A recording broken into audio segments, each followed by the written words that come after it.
Muy buenos días a todos, amigas y amigos. Estoy un poco nervioso porque hace 6 años no me paraba frente a un auditorio. Y la verdad es que me siento muy honrado de estar aquí con todos ustedes en esta celebración. Lo que nos ha convocado ahora es la celebración del 45º aniversario del nacimiento de un grupo de ciudadanos que son líderes de opinión y que, como ya bien se dijo aquí, con sus invitados han incidido en la generación de políticas públicas. Venir a exponer al grupo Madrugadores, pues verdaderamente es un halago inigualable. Yo me siento muy honrado en participar. Hay una historia que contar de 45 años en media hora. Entonces es un gran reto de hacer un esfuerzo de síntesis. Como bien lo decían nuestros amigos en el video, igual que el nacimiento del grupo Madrugadores, yo llegué a Tijuana un año antes, en 1973, hace 46 años. Y he vivido los retos y las oportunidades que ha presentado Tijuana desde esa época. La primera oportunidad que yo tomé de Tijuana fue haberme casado con una tijuanense, con Carmina Capuchino Jesús. Y eso me formó pues una familia con arraigo tijuanense. Aunque venía procedente de Sinaloa, mi estado de origen, al poco tiempo me sentí un baja californiano hecho y derecho. Y por supuesto que Tijuana era la tierra soñada, la tierra de las oportunidades allá en los 70s. Recuerdo que cursé la licenciatura en Economía en la UABC de 1973 a 1978. Y en 1974 tenía yo que ir al cuartel militar a dar mi servicio social, a dar mi servicio militar, ahí todos los domingos. Y los días de fiesta, que eran los domingos, pues ¿saben a dónde nos íbamos? Pues no había Plaza Río en aquella época, eran los montones de tierra que estaban formando el canal. Y veía yo, conocí Cartolandia, conocí playas de Tijuana, y descubrí el primer reto que aquella Tijuana inolvidable de los 70s que yo conocí en ese lustro como estudiante de la Facultad de Economía. El gran reto de Tijuana se llamaba desarrollo urbano. Y fue así que transcurre mi periodo de estudiante y me voy a la universidad, al Politécnico Nacional, a hacer una maestría. Y cuando regreso, pues ya veo terminada la primera etapa del río. Ya estaba inaugurado el Secut.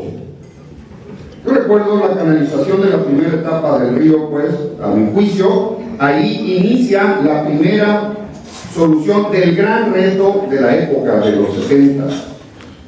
Yo creo que todos muchos de ustedes recuerdan Cartolandia.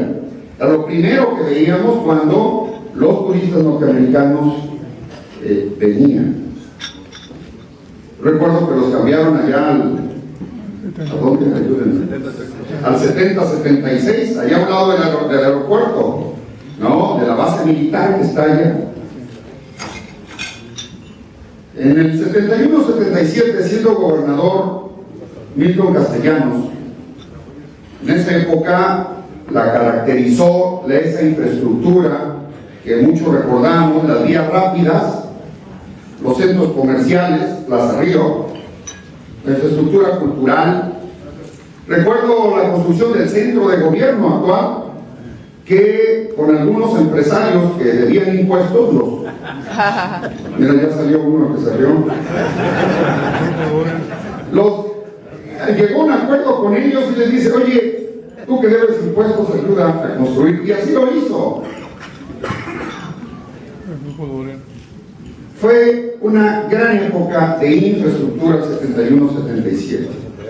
Luego vino Roberto de la Madrid, miembro de este grupo de madrugadores, y terminó, junto con el presidente en aquel entonces, López Portillo, aquí está Juan del grupo 21, que lo está sintiendo, y dice, efectivamente así fue. Me van a disculpar si omito algunos nombres, pero estoy narrando la historia de 45 años. Se construyó la segunda etapa del río, pero ojo, no movieron, no recuperaron las áreas federales del río, y se generó un problema de la tenencia de la tierra que muchos años después se vino a regularizar. Entonces, cuando ustedes terminan la primera etapa del río hasta el Puente Negro, se le llama el Puente del Ferrocarril, pasan a una segunda etapa pues que no tiene mucho planeación del desarrollo urbano. Fue hasta Héctor Terán cuando se construye la tercera etapa. Era presidente de la República Ernesto Zedillo, y recuerdo que como Ernesto Zedillo había sido mi maestro en la primaria, en la maestría, bueno, cuando ya pasas de los 60 a veces dices algunas barbaridades. En la maestría Ernesto Zedillo fue mi profesor de macroeconomía. Ya después vino cuando era presidente municipal, y fue el evento ahí en el Palacio Municipal, y los regidores de la oposición en aquel tiempo, el PRI, pues me traían, y le dije, oiga, pues díganles que fue su alumno, y díganle cuánto saqué de calificación, y lo dijo Zedillo. No, hombre, pues dicen, pues hablaron hasta Juanitos, pero la verdad es que esa época, amigas y amigos, se planeó la tercera etapa del río, pero igual que la primera, se construyó el canal, las vías rápidas a los lados, las vías lentas, y se recuperó la zona federal para de la venta de la tierra que se había desarrollado, sufragar las inversiones que la infraestructura requiere. Era yo presidente municipal en esa época. Fueron tiempos de discusión, de análisis. Recuerdo el principal opositor a que se hiciera la tercera etapa del río era Felipe Ruanova. Ya cuando pasaron los años ya entendí por qué la lucha de Ruanova, pero en ese momento era el que encabezaba las manifestaciones, etcétera, etcétera. Y bueno, creo que la tercera etapa de la zona del río todavía sigue desarrollándose. Pero no estaba completa la columna vertebral. Fue hasta el 2010 que me toca a mí la honrosa distinción de ser gobernador de este estado. Se construye el ramal principal, el afluente principal, que es la infraestructura del arroyo de la Alamar. Había un pedacito ahí como una especie de bocina, y se construyeron 7 kilómetros hasta una zona donde los ecologistas dijeron, alto, hasta aquí llegan con su canal. Hay que conservar el medio ambiente, todas estas áreas verdes que ya están sobre el arroyo de la Alamar deben de ser modificadas, y construir los bordos, sí, de concreto, pero la plantilla tiene que ser natural, tienen que respetar esa parte. Se replanteó el proyecto, y bueno, pues vino ese nuevo reto que está pendiente: construir 3 kilómetros y fracción, donde termina el canal y las vías rápidas, hasta, creo que es el Boulevard Héctor Terán. De ahí, pues ya está muy cerca lo que es el Corredor 2000 y la caseta de cuota de Tecate, de la carretera Tecate. Fíjense, esta historia que hicimos, ¿saben cuánto tiempo pasó? 37 años. ¿Cuál es el reto que tenemos en el futuro? Pues terminar la canalización, el Instituto del Arroyo de Lama, terminar la tercera etapa de la zona del río, le falta una bocina, un canal de llamada, no es una inversión muy grande, y diseñar el plano estratégico de Tijuana con visión a largo plazo, porque estas cosas no se hacen por ocurrencias. Yo recuerdo hace 25 años que fui presidente municipal. Ahorita me decía Gabriel Camarena que si me acordaba cuando era yo alcalde y le hacía preguntas al alcalde nuevecito que tenemos aquí, el doctor Ferreros. Y la verdad es que es un trabajo de 24 horas, los 7 días de la semana, los 365 días del año. Y le preguntaba al doctor Ferreros si duerme bien, dice, creo que tengo algunas dificultades. Se lo hace. O sea, te quedas pues con es una enorme responsabilidad. Hace 25 años Tijuana tuvo su primer intento de plan estratégico de Tijuana y se construyó, era alcalde Héctor Osuna, y se construyó el plan estratégico de Tijuana. Yo le sucedo y un grupo de ciudadanos formamos el Consejo de Desarrollo de Tijuana, el CD, donde la asamblea eran los 100 líderes más grandes, los 100 líderes más importantes, líderes empresariales, los líderes obreros, que estuvieran ahí los sindicatos, las universidades, para que se conformara el Consejo de Desarrollo de Tijuana y metieran cintura a los políticos que venían en el futuro a ser presidentes municipales. Porque había muchos presidentes municipales en México en aquella época, creo que todavía los hay, pero que dejan obras para que trascienda su periodo. Y a veces son obras de ornato, no son obras de infraestructura pensadas hacia el futuro. Entonces fue así que se construyó el plan estratégico de Tijuana, planeado para los próximos 25 años, y era un sueño tener la infraestructura del río Alamar y del río Tijuana. Era un sueño tener la modernización del aeropuerto que hoy tenemos. Decíamos, queremos tener el museo del Tronco, el museo más importante del noroeste. Tardó 15, 18 años en construirse. Pedro Romero Torrica, Curi, en fin, muchos de ustedes pasaron a hacer esta extraordinaria infraestructura. De la época era un anhelo tener el centro de convenciones. Yo recuerdo que vino Fox a poner 2 veces la primera piedra allá rumbo al aeropuerto. Y ahorita platicaba con Gabriel, oye, sí estuvo difícil conseguir la lana, ¿verdad? Pues sí, pero se hizo.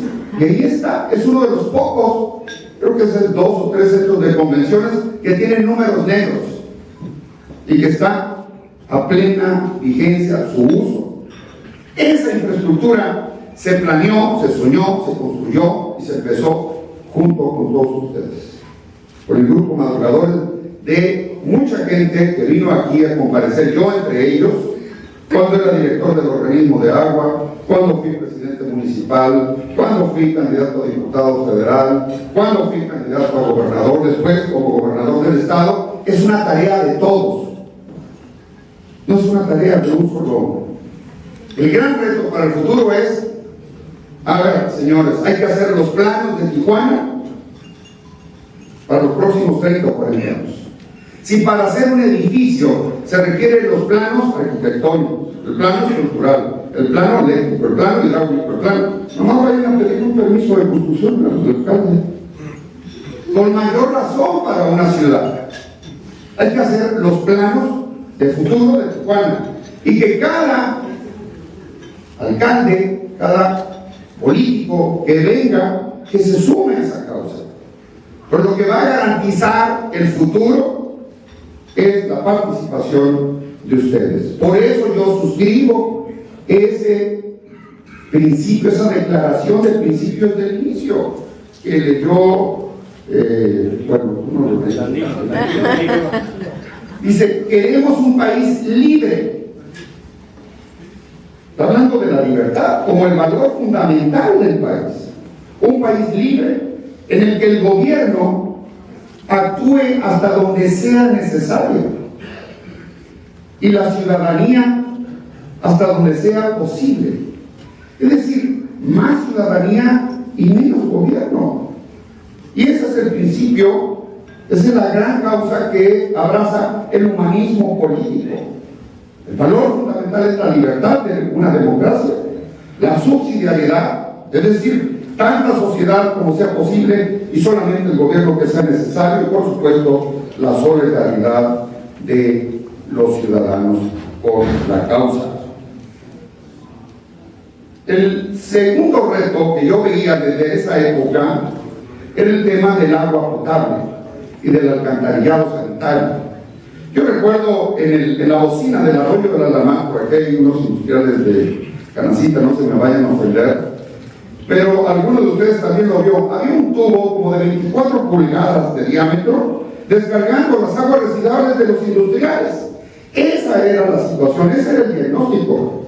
Y por supuesto, mi estimada cónsul, el alcalde de Imperial Beach, que le llegaban todos nuestros atentos saludos de la época, tenía las playas cerradas. Y no era tan quejumbroso como el actual, Esa era la circunstancia. Entonces, verdaderamente fue un gran reto que inició su solución también en la época de Milton Castellanos. Siendo gobernador, se pensó que la solución para Tijuana era construir un acueducto. Siendo presidente Luis Echeverría, a ver, profe, ¿cierto, verdad? Es que al profe vino Luis Echeverría y le hizo un gran honor en la prepa Lázaro Cárdenas. Y para mí fue uno de los grandes presidentes que tuvo México. Luis Echeverría construye junto con Milton Castellanos el acueducto Río Tijuana. Digo, honor a quien honor merece, aunque yo sea panista, yo no dejo de reconocer que fue, para mí, por sus hechos. Es que muchos políticos se la pasan hablando y hacen poco, y otros hacen muchas cosas y hablan menos. Se construye el acueducto, una gran obra de ingeniería con técnicos locales. El ingeniero Marco Antonio Tapia Grijalva, un técnico, bueno, oriundo de Sonora, pero muy local, dirige esos trabajos. Sergio Luján, en fin. Se construye ese acueducto, pero no se usa hasta en los 90s. Hubo problemas de corrosión, etc. Siempre hay problemas. Viene el cambio de gobierno. Se construye sale Roberto de la Madrid y entra Jicoteca Leiva, y se aborda el problema ya de carácter internacional. Ya los americanos habían puesto una queja y el gobierno de México reacciona y logra un acuerdo con los americanos a través de la Comisión Internacional de Límites y Aguas, y se construye y se diseña un proyecto integral por primera ocasión en Tijuana para la solución del agua potable y del alcantarillado sanitario. Fue así, amigas y amigos, como fue hasta 1995. Me tocó participar de ese proyecto, ser el director del proyecto, ser el director del organismo operador, y finalmente los tijuanenses tuvieron agua las 24 horas del día, los 7 días de la semana, los 365 días del año. Se fijó la gente en eso, y el PAN, yo no era miembro activo del PAN de esa época, fui el último ciudadano que buscaron los panistas. Ahora se pelean por los puestos, pero en aquella época no creían que era mucho, y fueron a buscarme el viejo Palomera, la Rafaela Hernández, la doctora Irene Contreras. Oiga, queremos que tú seas presidente municipal. ¿Y yo por qué? Pues porque mira, la gente que... Y sí, fui presidente municipal de Tijuana, una amplia ventaja sobre un amigo mío, que ese fue mi profesor en economía, con René Treviño Redondo. Nos encontramos ahí en la colonia. Los 90 fue una buena época también para Tijuana. Y fue así, amigas y amigos, que De 1990 y tantos, tenemos agua las 24 horas del día, los 365 días del año. Había un sindicato muy poderoso de piperos, la CROM, no recuerdo, que desapareció. Digo, siguen sirviendo en algunas colonias, se van abriendo, pero hoy por hoy Tijuana tiene agua potable las 24 horas en un sistema tan difícil como lo es traer el agua desde el río Colorado. Y luego vino una segunda fase de la solución. Igual había que conseguir recursos para solucionar el tema del saneamiento, de la construcción y recoger las aguas residuales y la construcción de las plantas tratadoras de aguas residuales. Fue así que se consiguió un crédito con el banco japonés. Como Japón tenía buena relación con México, Tijuana era un área de interés importante para los japoneses, la industria electrónica, las fábricas de autos que están aquí, etcétera, etcétera. Pues el gobierno japonés y el gobierno mexicano se pusieron de acuerdo. Entonces te voy a prestar dinero a una tasa mínima de interés. Como ustedes saben, llevan carrera parejera las tasas de interés y la inflación, pues era mínima porque la inflación en Japón pues, es súper recontra controlada. Entonces vino ese crédito japonés en la época de Héctor Terán y González Alcocer. Me tocó negociarlo, siendo yo director de la Comisión Estatal del Agua, y terminaron construyendo plantas de tratamiento, no las que drenan hacia el río Tijuana, hacia la parte más baja, sino ya del crecimiento de Tijuana. La planta de tratamiento de La Morita, hay otra por acá en Monte de los Olivos, hay otra por acá en el Tecolote La Gloria, etcétera, etcétera.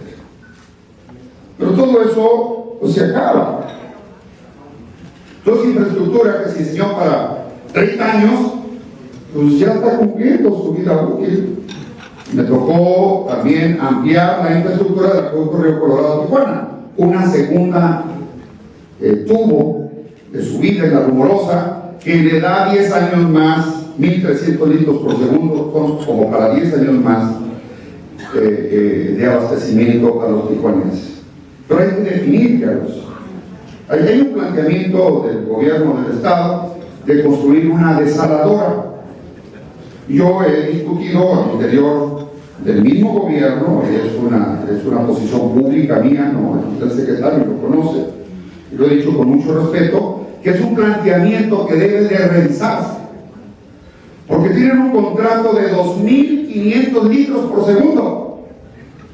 Aquí hay amigos míos economistas, si tú trazas la curva de demanda, van creciendo la ciudad, creo que 100,000 habitantes más o menos por año, se gastan más o menos 120 litros por segundo de agua.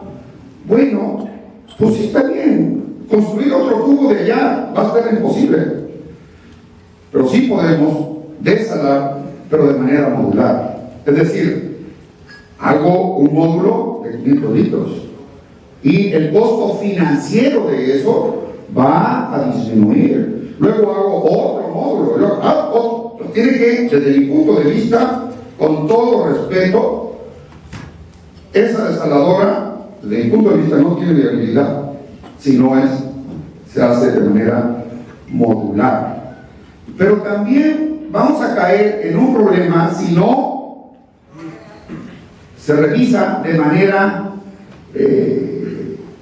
desde la A hasta la Z, de manera integral, dónde van a ir a parar las aguas residuales de las nuevas poblaciones que se van a acercar en la costa o en... Entonces, el gran reto del futuro es el diseño de un proyecto integral de agua potable y saneamiento con profesionales. Vean, un sistema de agua tan complicado como el nuestro es el de la Ciudad de México. Es el sistema Cutzamala que, pobrecitos los de la Ciudad de México, batallan mucho. Pero ¿saben qué? No pagan el agua. Sus recibos son de 40, de 50 pesos. Por eso tienen ese servicio. Pero hay un tipo ahí, que es el director, Ramón Aguirre, que dura 10 años. Lleva 10 años. Estuvo con Marcelo Ebrard, luego después con Mancera, y ahora sigue con la señora Sheinbaum. Es un profesional del agua. Tenemos que respetar a los técnicos y deben de permanecer, gane el político que gane. Estos últimos 5 años debe de haber profesionales, porque de eso depende la calidad de los servicios que se presten en el futuro. Y aquí yo quiero destacar el apoyo de hace 25 años, que un madrugador asistía a las juntas de consejo, siempre puntual, siempre con la principal, una importante voluntad para hacer bien las cosas y hacer de la empresa pública la mejor empresa de México. Y lo logramos. La SED fue la empresa más eficiente de agua de México. Y me refiero a ese consejero que así me daba consejos y sí exigía a don Alejandro Limón Padilla.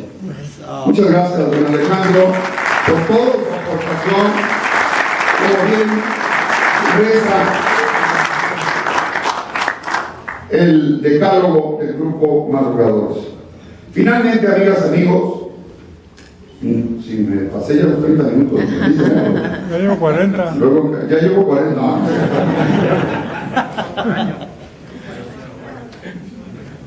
Me quiero referir, hay muchos retos en Tijuana. Yo dije, a ver, cuando platicaba con Porfirio, oye Porfirio, pero pues es me voy a meter en problemas porque hace 6 años que yo no comparezco ante el público, etcétera. Luego me salen los sinaloenses también, y soy medio crítico. No hay problema, licenciado.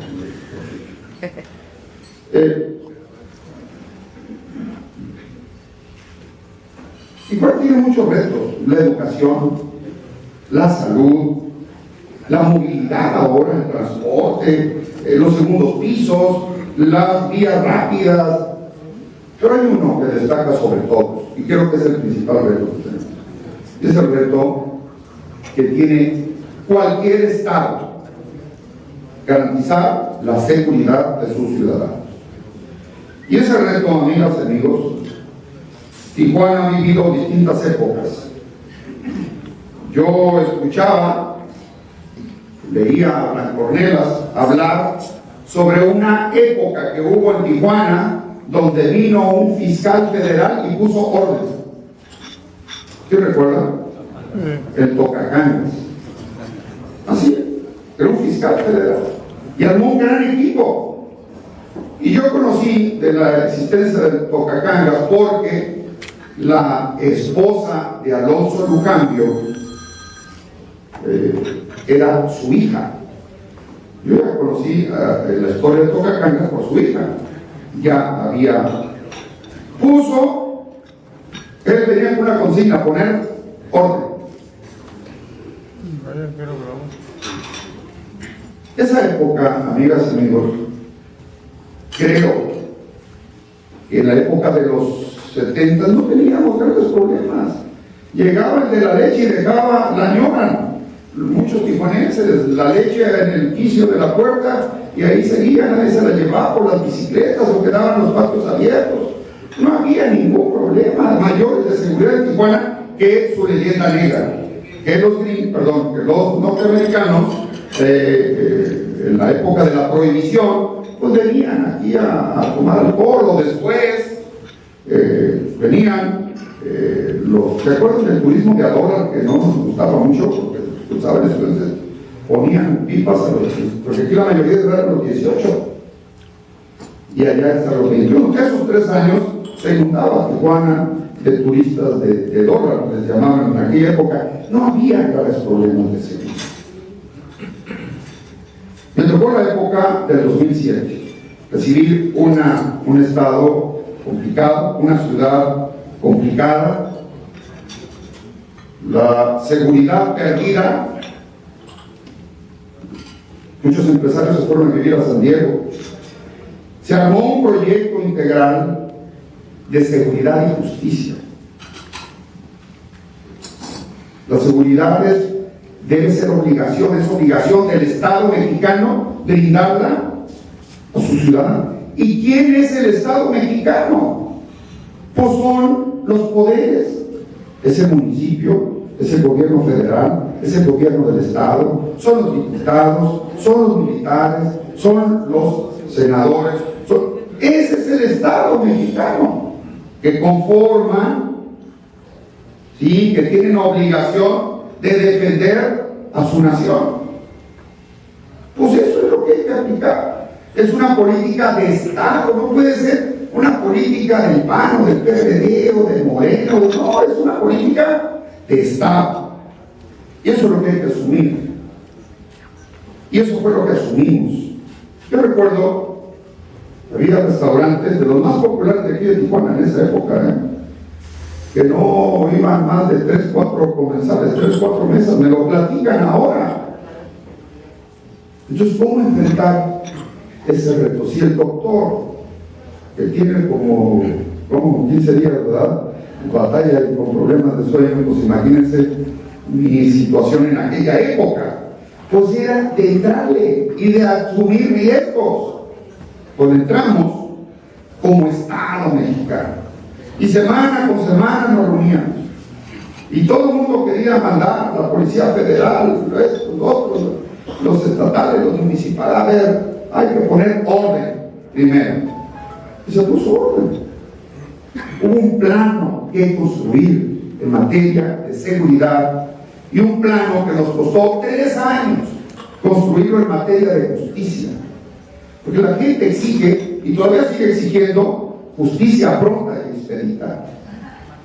Estamos en esta circunstancia que la seguridad o la paz que alcanzamos, regresaron los empresarios que se fueron a San Diego, pero luego ya hay ciertas amenazas en esto. Tiene que actuar la sociedad y decirle a los políticos: oye, eso no se resuelve así. El asunto, amigas y amigos, de la solución, yo no veo que la solución sea policial.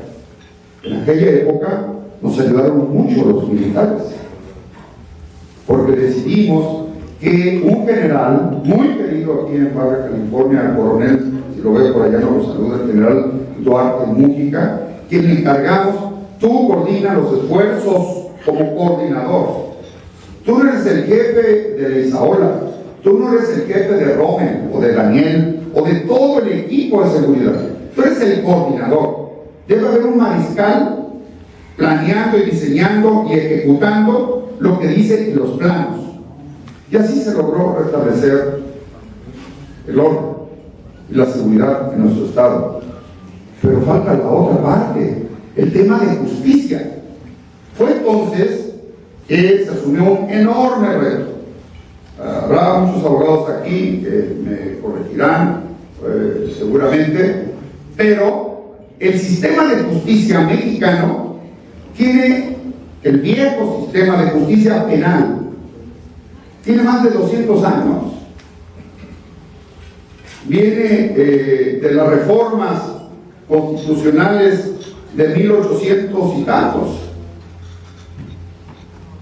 Y había que dar cabida a un sistema penal más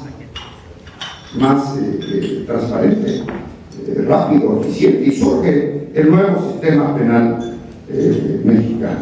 En Baja California se instaura en el 2010, pero bueno, les tengo una no tan grata noticia. Esos cambios en todas las partes del mundo que han hecho eso,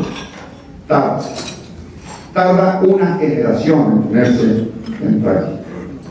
Así que el futuro vendrá para establecer el pleno Estado de Derecho en nuestro país y por supuesto en nuestro Estado. Yo recuerdo una declaración del profesor Cedillo en la cumbre de APEC. Le preguntaron, ya no era presidente, le dijeron: oiga, señor expresidente, díganos cuál es el principal reto que tiene México. 1, Estado de Derecho. Y el segundo, Estado de Derecho. Y el tercero, Estado de Derecho. Es el orden que los mexicanos necesitamos. Ojo, no va a venir la Guardia Nacional a resolverles el problema a los tijuanenses. Los tenemos que hacer todos, bajo un plano de seguridad y de justicia que nos llevará toda una generación a hacer. Eso es el cambio, el reto de mayor calado, y hay otros que lo acompañan, como la justicia cotidiana. ¿Cuánto se tardan en dictar una sentencia de un juicio administrativo o un juicio mercantil o civiles? ¿Cuánto se tarda un divorcio? Pero hay que definirlo como prioridad, y las prioridades las definen en un sistema democrático los ciudadanos. Por eso, amigas y amigos, yo suscribo la declaración de principios del Grupo Madrugadores, porque me identifico plenamente con ella, porque abraza los principios, la filosofía y la ideología del humanismo político, y en esa tarea yo estaré siempre contribuyendo desde mi trinchera como ciudadano hoy, para contribuir con mis conocimientos y con mi experiencia a la realización de estos anhelos que los tijuanenses mantuvieron durante los últimos 50 años y que hoy ya son una realidad, pero que debemos de trabajar muy duro para poder replantear y plantear claramente los nuevos retos que deberán de resolverse en un futuro. Muchas gracias por su atención.